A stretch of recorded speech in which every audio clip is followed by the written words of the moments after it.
Muito bem, pessoal, sejam bem-vindos a mais uma aula sobre avaliação e tratamento fisioterapêutico. Na aula de hoje, nós vamos falar sobre perimetria e antropometria. Como realizar essas mensurações, qual é o procedimento, o parâmetro que você tem que seguir para realizar cada uma delas e, o mais importante, quando realizar essas duas semiotécnicas, tá bom?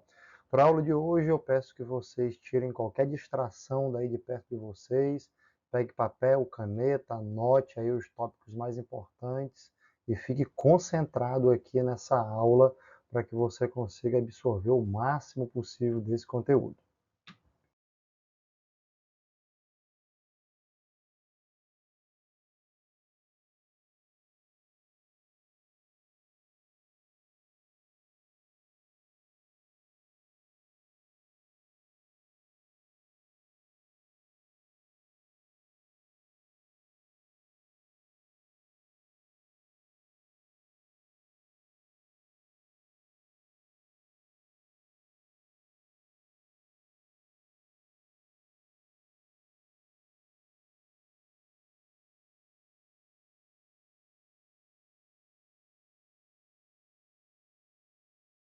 Começando do mais básico, da parte de antropometria, nós vamos mensurar massa corporal e estatura. Nós temos aqui então a balança corporal e o estadiômetro para mensurar a altura. Essas duas medidas são as mais básicas para se calcular massa corporal e estatura, para depois achar o IMC.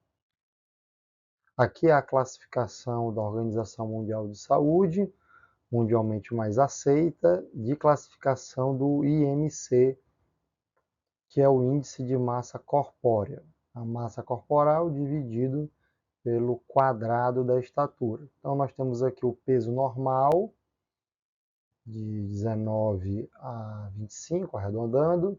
Abaixo disso, baixo peso, desnutrição, que se chamava antes. E acima de 25, sobrepeso. E aí, depois de 30, tem as classificações de obesidade.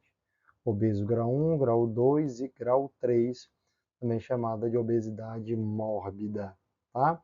Então, essas são as classificações. Isso é muito importante porque diversas doenças, patologias, estão correlacionadas com fatores prognósticos como o IMC. Exemplo, artrose de joelho, osteoartrite medial do joelho. É uma lesão que, com IMC de sobrepeso ou obesidade, o prognóstico da doença é pior, é ruim, tá bom? Então, o IMC é um fator que ele pode influenciar no prognóstico das doenças.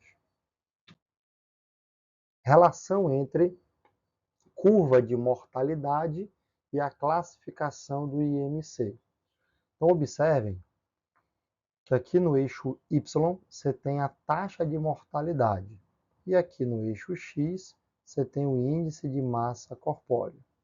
Então, vocês estão vendo que existe uma curva de uma relação crescente em que os indivíduos que têm baixo risco de mortalidade são os indivíduos que estão aqui até 25 e de 25 para 30 está classificado ainda como baixo risco, mas você vê que quem está aqui no 25, comparado com quem está aqui no 30, já tem um aumento dessa curva, tá?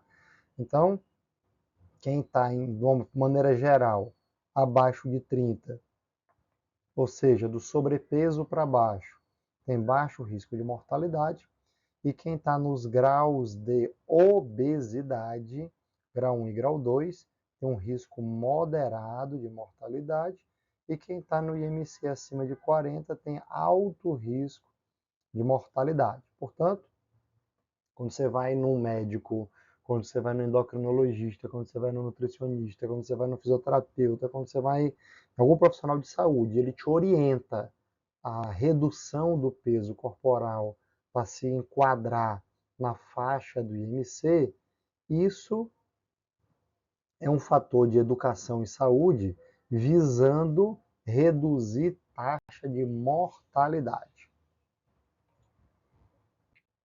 Vocês estão vendo aqui que existe uma correspondência entre a massa corporal e a estatura. Eu estou falando massa corporal, normalmente a gente fala peso, né? É só uma questão de nomenclatura, né? Peso e altura. Né? O termo técnico adequado é massa corporal e estatura.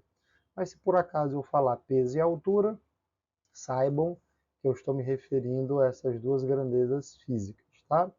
Eu estou vendo aqui um indivíduo com alta percentual de massa magra e um indivíduo com alto percentual de massa gorda. O que significa essa adequação da massa com a estatura? Pode ser que eles tenham a mesma altura, pode ser. E na hora que você for ver a massa desse indivíduo e a massa desse, vai acabar dando parecido, independente da composição corporal. Isso é ruim porque o IMC desse primeiro indivíduo vai ser igual ao IMC desse segundo indivíduo. E aí é ruim porque as composições são completamente diferentes. Mesma coisa nesse exemplo aqui. Um indivíduo que tem uma composição corporal bem diferente do outro, mas que tem a mesma estatura, pode ser que eles tenham o mesmo peso. E aí, na hora de classificar no IMC, vai acabar classificando na mesma faixa. Só que um tem um elevado massa magra, índice de massa magra, e o outro um elevado índice de gordura. Sendo assim, o que é que nós temos que ter em mente? Que existem biotipos, chamados somatotipos de Sheldon. É aquela pessoa que é mais magra, comprida, e aquela pessoa que é mais baixinha, entroncadinha. Tá?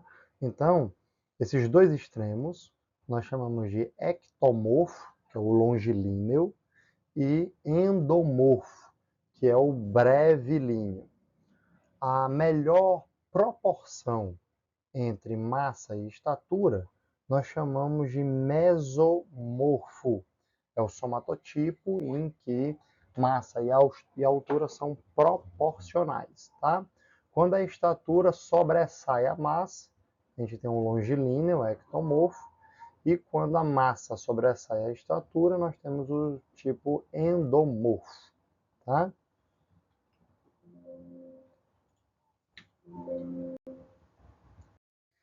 E ainda existe a concentração de massa.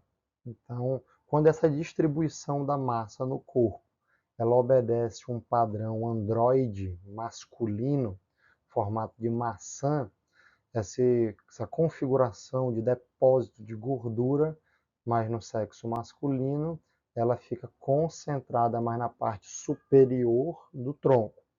E um padrão ginecoide, tipo pera, similar ao padrão do sexo feminino, ele fica invertido, né? Fica com essa configuração de gordura mais concentrada na parte de baixo do tronco. Tá?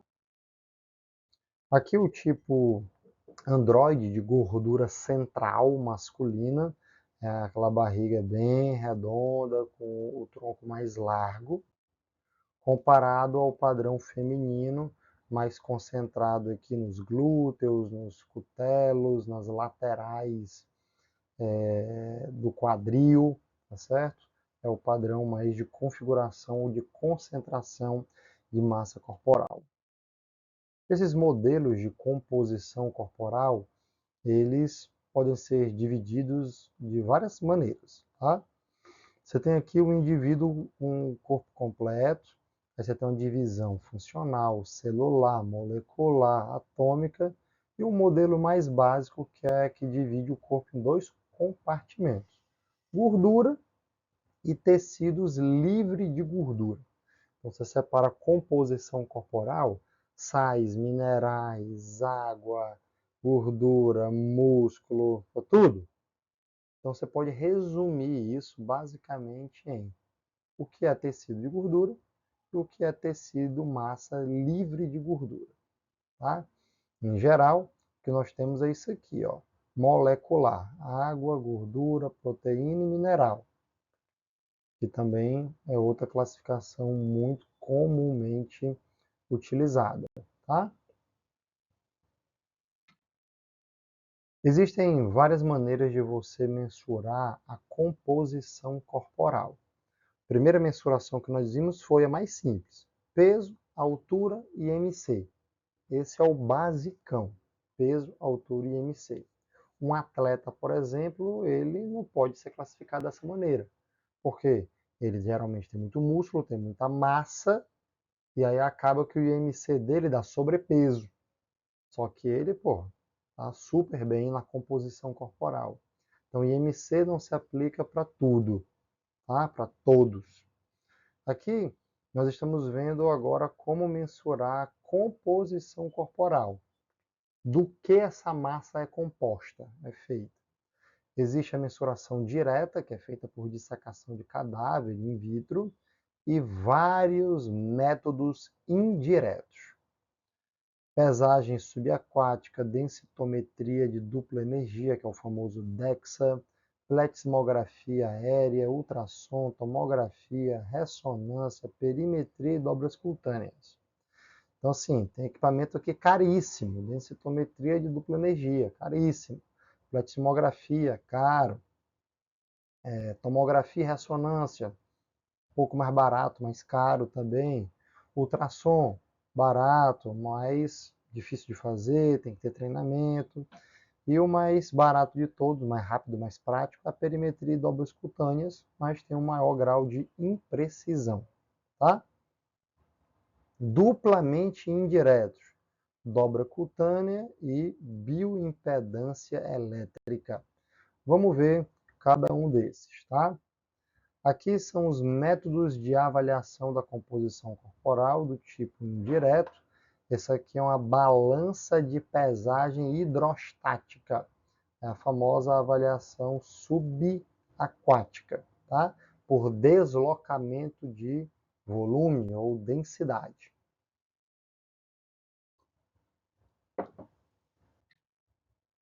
Outro método que é muito utilizado se chama bioimpedância elétrica.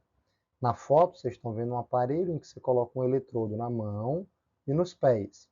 A corrente ela vai do polo positivo para o polo negativo, então essa corrente elétrica aqui emitida, ela vai passar pelos tecidos corporais e ser recebida no outro eletrodo. Então existe uma passagem de corrente elétrica de baixa intensidade pelo corpo, que essa corrente ela vai entrar aqui numa certa intensidade e vai chegar aqui em outra intensidade. Se tiver muita resistência no corpo, muita impedância, essa corrente vai ser dissipada nessa transmissão e vai chegar pouca aqui, vai chegar uma quantidade menor, tá? Então, existem algumas equações que, a partir da bioimpedância elétrica, consegue predizer o quanto de resistência no tecido existe, o quanto de impedância tecidual tem, tá bom? Existem também outras metodologias de bioimpedância elétrica com mais tecnologia, né? Então, os aparelhos começaram a ser feitos gigantescos, aí depois eles começaram a fazer daqueles de eletrodo, que eu mostrei para vocês na foto anterior, as plataformas. Hoje em dia existem balanças, como essas aqui, em que a pessoa pisa aqui, coloca os pés nessas regiões metálicas e, ao mesmo tempo, segura esse aparelho aqui na mão, longe do corpo, com os braços esticados, tá? E aí você faz com que a corrente passe pelo corpo e mensure também essa impedância, a resistência à passagem da corrente elétrica no corpo, tá bom?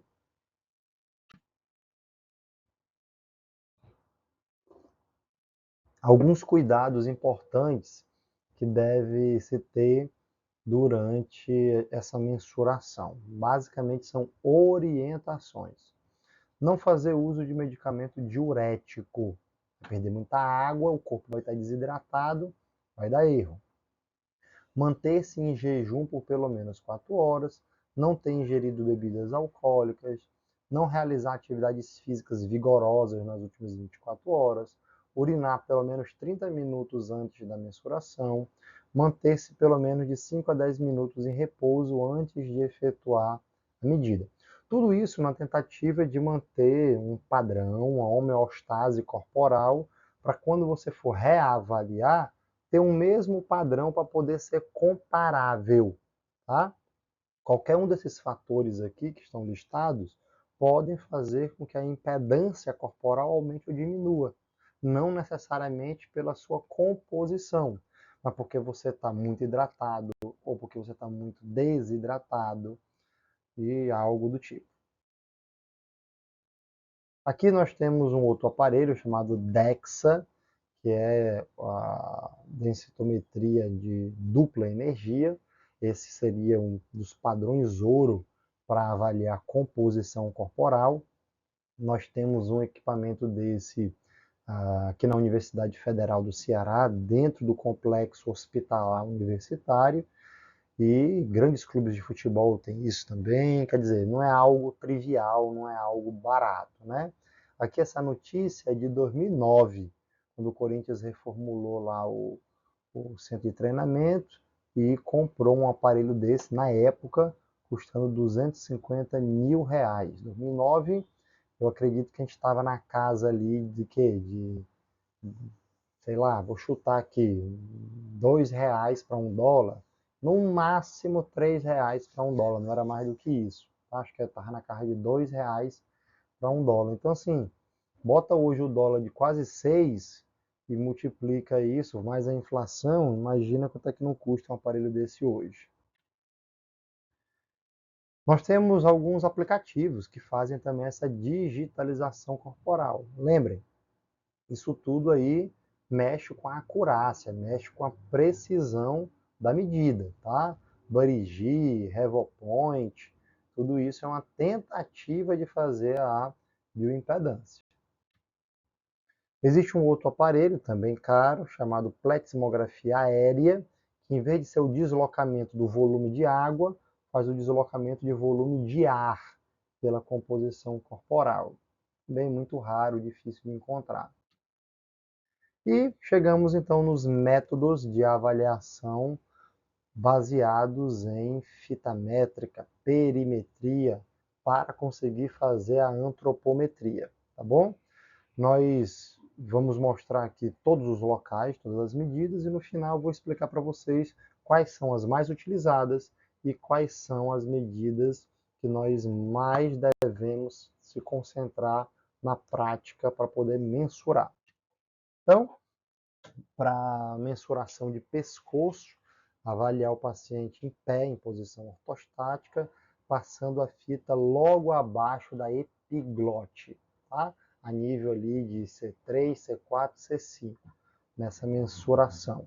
Isso aqui é importante para pacientes, por exemplo, que fizeram cirurgias de coluna cervical, pacientes que fizeram cirurgias por via anterior, tireoide, enfim, qualquer cirurgia desse tipo que mexeu aqui com os gânglios que se localizam nessa região do pescoço e tenha inchado essa região. O tórax, mensuração do tórax superior para homens, mensurando isso aí numa linha horizontal, passando sobre os mamilos. Nas mulheres, fazer a mesma mensuração, passando isso aí abaixo das linhas axilares, não levar os mamilos como ponto de referência. A mensuração da cintura sendo realizada aqui em pé, com o abdômen totalmente relaxado, na linha horizontal, passando imediatamente abaixo da última costela, usando isso como ponto de referência. Já nos homens, a mensuração de abdômen, colocar também no plano horizontal, na cicatriz umbilical. Veja que o ponto de referência vai mudando, se é homem ou se é mulher. No quadril, vamos mensurar isso de trocante maior para trocante maior. Então, manter os pés unidos, os braços levemente afastados. Você pode colocar o braço aqui, Pode colocar o braço só para poder passar a fita métrica e fazer essa medida na horizontal, de trocante a trocante. Mensuração do braço, paciente em pé, com o braço relaxado, o antebraço na posição supinada, passar a fita na transversal no ponto médio, entre o acrômio e o olecrano. Então aqui ó, a gente tem pontos de referência, acrômio, olecrano, e traçar esse ponto equidistante da metade entre eles, tá? Mensuração do antebraço, veja que é diferente. O antebraço não é na metade do antebraço. O braço, vocês viram no slide anterior, que é na metade do braço, praticamente. Já o antebraço, a região de maior volume, ela é proximal.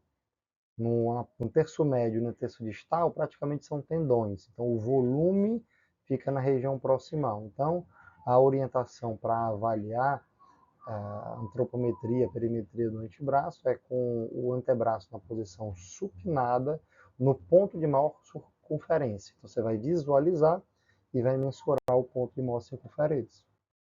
Já na mensuração aqui do diâmetro do punho, é importante pacientes que fizeram cirurgia do punho, síndrome do túnel do carpo, pacientes que fizeram mastectomia, aí você vai ter que fazer a mensuração do braço, do antebraço e do punho, tá?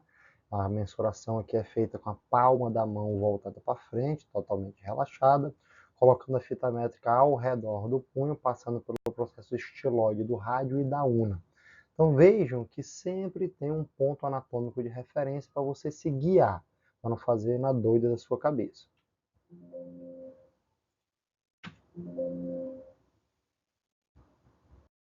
Agora aqui no quadrante inferior, a mensuração da região proximal da coxa.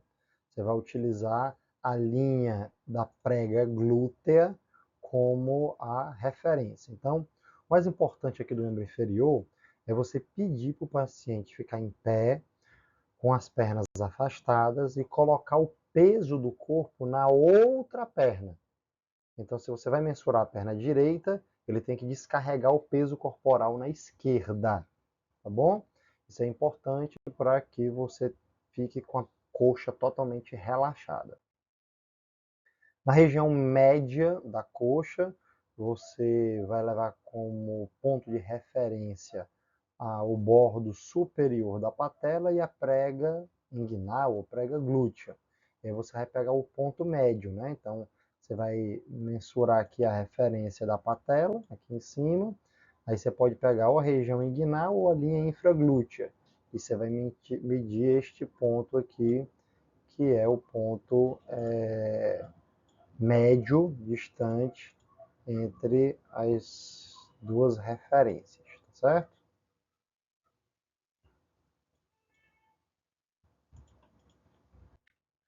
E a coxa distal, que é extremamente importante ser mensurada nos pós-operatórios de joelho. Aí é o famoso edema de fundo de saco. É importante a gente mensurar isso, tanto para ver o edema como para ver a hipotrofia do quadríceps. No slide anterior, que eu mostrei a coxa média, é onde a gente consegue melhor visualizar a hipotrofia do quadríceps, tá bom? Aqui na coxa distal, a gente sofre muita influência de edema do joelho, edema principalmente no fundo de saco de joelho, tá? E aqui o trofismo é mais particularmente importante do vasto medial oblíquo. Mensuração é feita medindo o bordo superior da patela e mensurando 5 centímetros acima desse bordo superior. Algumas pessoas que são muito altas, que têm a perna muito comprida, você pode fazer isso 10 centímetros acima do bordo superior.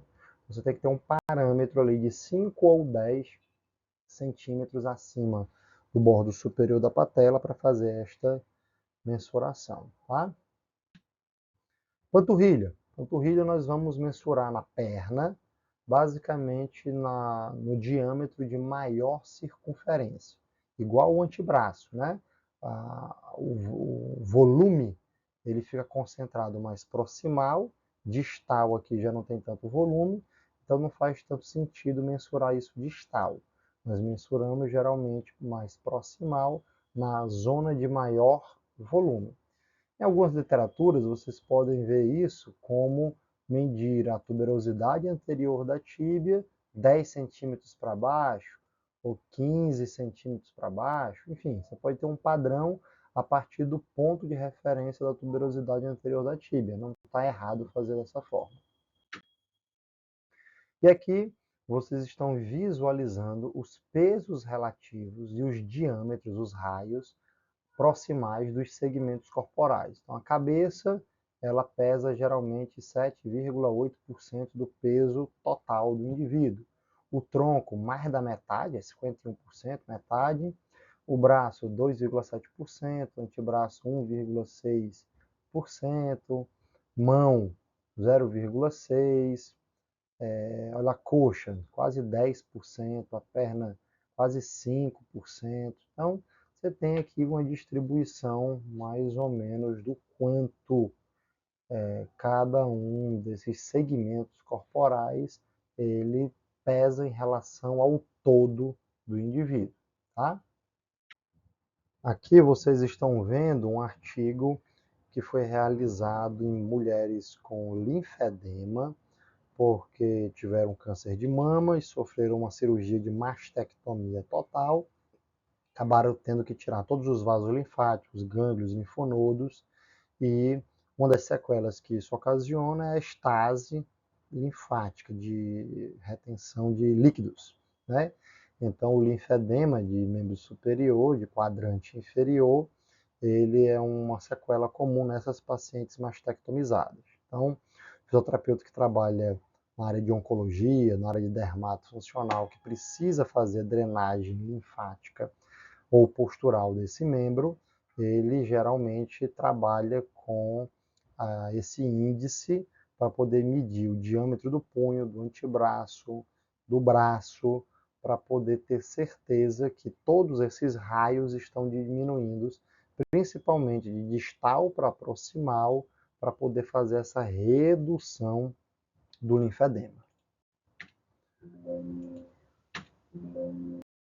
Já aqui nesse outro artigo, vocês estão visualizando casos de pacientes que fizeram cirurgia ortognática. Não sei se vocês conhecem alguém que já tenha feito, já viram algum paciente que sofreu esse tipo de cirurgia. E geralmente é aquele paciente que tem aquela mordida em que a mandíbula é muito projetada anteriormente. Aí você serra o osso, faz uma osteotomia no osso da mandíbula para reduzir e mudar essa oclusão. É uma cirurgia extremamente agressiva. E como ela envolve essa região do rosto, que tem os gânglios nesta região, o paciente fica muito inchado, muito edemaciado. Aqui na proposta desse estudo, o edema de pós-operatório após cirurgia ortognática foi feita uma análise volumétrica a partir de fotogrametria computacional. Então, eles faziam isso em 3D, essa volumetria. E uma mensuração que nós fazemos rotineiramente é o que nós chamamos de perimetria em 8. A perimetria em 8, ela serve para mensurar edema de tornozelo. Paciente que sofreu fratura, fez cirurgia de tornozelo, paciente que fez entorse de tornozelo e fez aquele edema típico. Nesse artigo aqui da Revista Brasileira de Medicina do Esporte, você está vendo um método chamado volumetria, que foi comparado com a perimetria em 8 com fita métrica, e mostrou boa reprodutibilidade. Tá?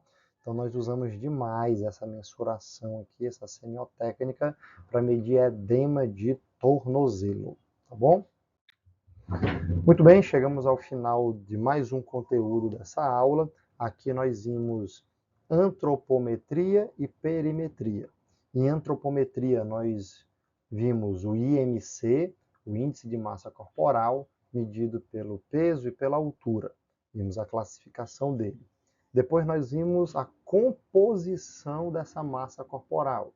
Vários métodos que fazem isso, desde os mais caros, do DEXA, da pletismografia, até os mais baratos ali, passando pela bioimpedância elétrica, que é o que mais comumente é feito aí, e também pelo método de dobras cutâneas, em que se aplica um plicômetro, né, um aparelho chamado plicômetro, aplica-se a equações de predição e aí você tem o resultado.